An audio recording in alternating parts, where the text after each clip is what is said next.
We're an entirely range-based operation with the exception of a gain test for our seed stock bulls. But everything lives out on range year-round.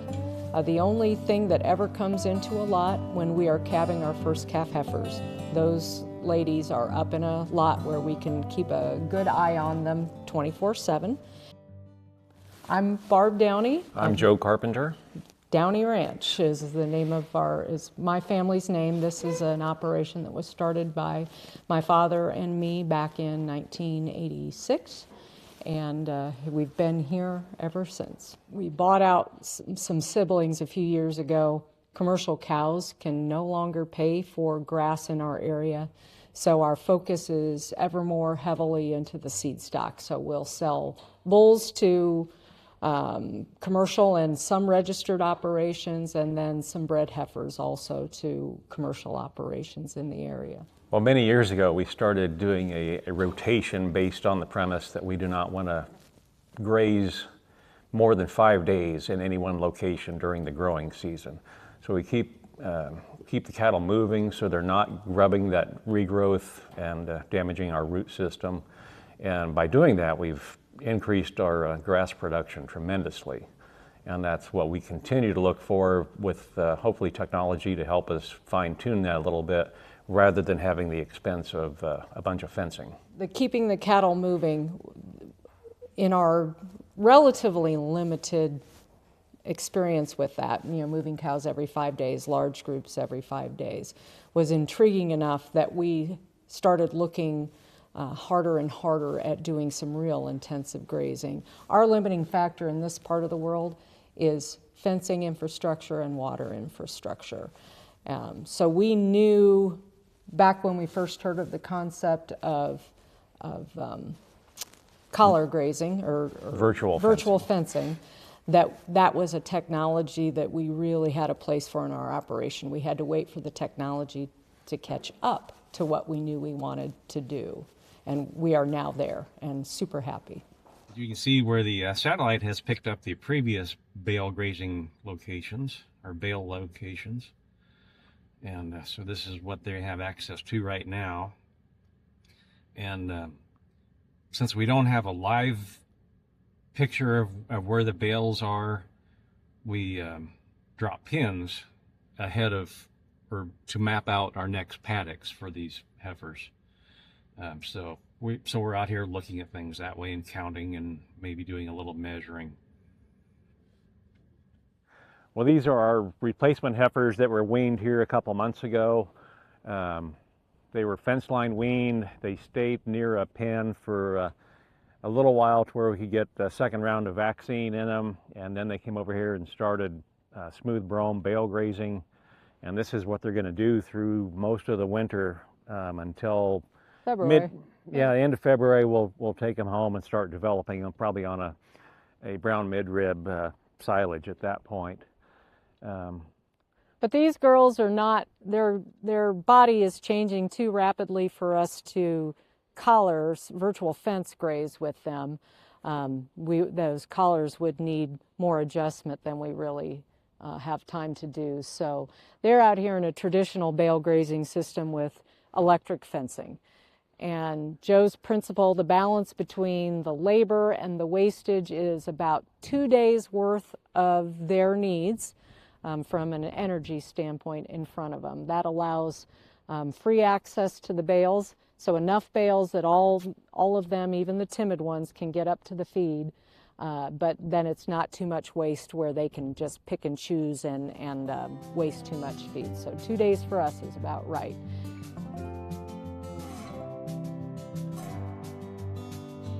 We've looked at goats over the years, and I always figured I needed a young person who wanted to run goats, and we would finance them, supply the goats, all of that. They would be the labor, and then they could have the product from it. Because again, we're out in large swaths of land that are not fenceable for goats. So with a number of predators. With a number of predators, and that we would have to have somebody basically living with them. The no fence collars, that's kind of a winter study project, because I would like to play with 20 or so goats and have them out there with a virtual fencing system and a guard dog, and try to see what we could do with that, because that, I firmly believe, is the missing cog in our system, is a woody browser. We need a woody browser. I mean, the further along we get in our careers, the more you just absolutely accept and believe that it's a complex system, and if you pull something out of the system, it's going to show up. And for us, it's absolutely that. I mean, cattle don't quite behave like bison do. I think one of the missing pieces in the Flint Hills ecosystem is that million head of bison coming through, remodeling some of the land effects that happen when water starts. I mean, you get a million bison pouring over the bank of the Kansas River and crossing it, you know, in some place once or twice a year. And that bank is going to look different than those 20-foot cut banks that we have, or 30-foot cut banks in places. So that's all part of it. So right where the bales come out of the baler, because the whole idea is we're out here to do better and save money all at the same time. So right where they come out, these are wrapped. We knew this would be bale grazed no matter what, so it's wrapped in sisal twine, so we don't even pull the twine. Sisal twine's the twine that biodegrades. Right, Yep. right. It's organic, so off it goes. And right now, you couldn't pick up any of these bales. Within probably, what, 3 or 4 weeks, Joe, you're not going to pick up a bale? Yeah, the twine on the bottom rots fairly quickly. Yeah. I mean, it's just out here in the rain, so it... So it kind of gives it some shape and holds it together for a little bit. And then the clumps you're seeing out there, that's mostly alfalfa. We interseeded that to try to have a legume in here to do a little nitrogen fixing. And it's gotten thick enough that we get a little protein boost in our brome from it. I mean, it's not like pure alfalfa, but it certainly adds a little bit. Anyway, we've discovered the legumes love bale grazing. The cycle fits real well with it, and we didn't think we had any red clover from years ago. We're seeing red clover again come up in it. So, We tried frost seeding it. It did nothing until we started bale grazing. So that's opened up that door to us again.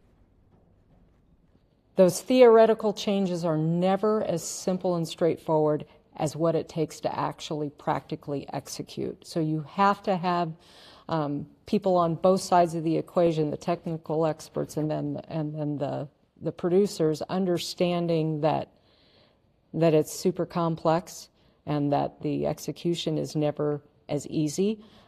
We had another organization that was very interested in getting intensive rotational grazing and just thought it should be super easy for a stocker operator to do. And I think I offended this person greatly when I laughed, because number one, stocker cattle don't know anything about electric fence. They don't have really well-developed herd behavior yet, like a cow-calf operation does.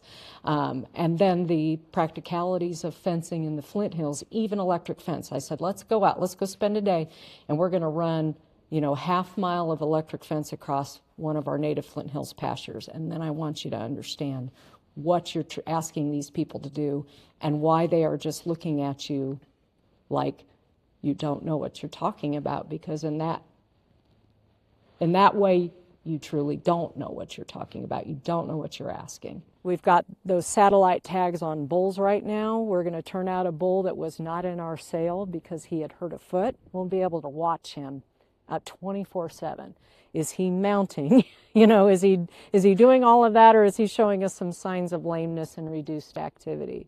So we can manage for that. An open cow or a cow that misses an opportunity to breed because the bull was not running at full strength is an expensive mistake. So this technology is letting us watch all of that.